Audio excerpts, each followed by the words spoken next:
Super recording studio Gopalganj.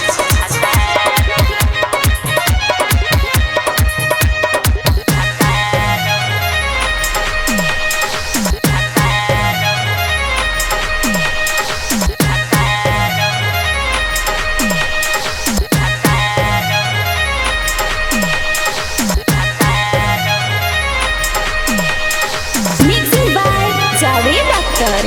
हमारा जी बना लो जान अपन भतार हो। हमारा जी बना लो जान अपन भतार हो। मिलाव कमर मिलाव नजर बमन बेकरार हो। बमन बेकरार हो। तू हमारा जी बना लो जान अपन भतार हो। तू हमारा जी बना लो जान अपन भतार हो।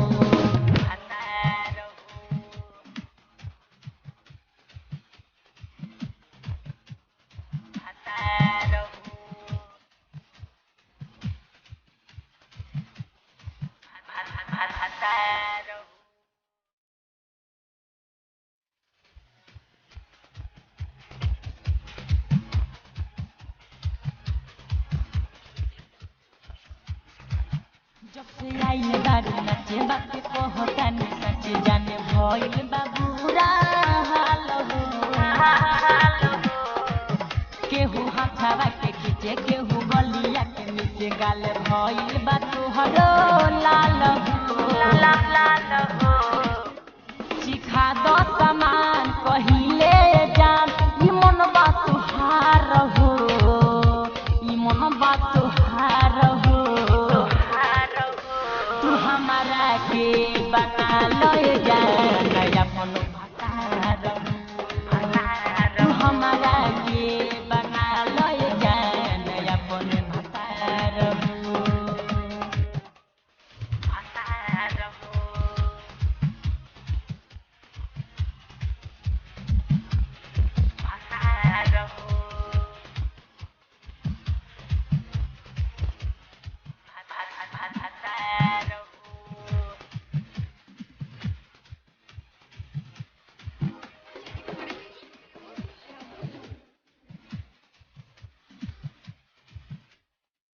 चुए ठोपे ठोपे पानी तोहर चढ़ली जमानी तोहर भइल बाला हवा लाल हो। कहे सारा मानी रजे भइल गुलशन के संग तब काहे भइल बाबा वाल सोलू राजा भइलो के चिखवलू सामान हो। चिखवलू सामान हो। तू हमारा के बना लो जान अपन भतार हो। तू हमारा के बना लो जान अपन भतार हो। हिलाव कमर मिलाव नजर बमन बेकरार हो। बमन बेकरार हो।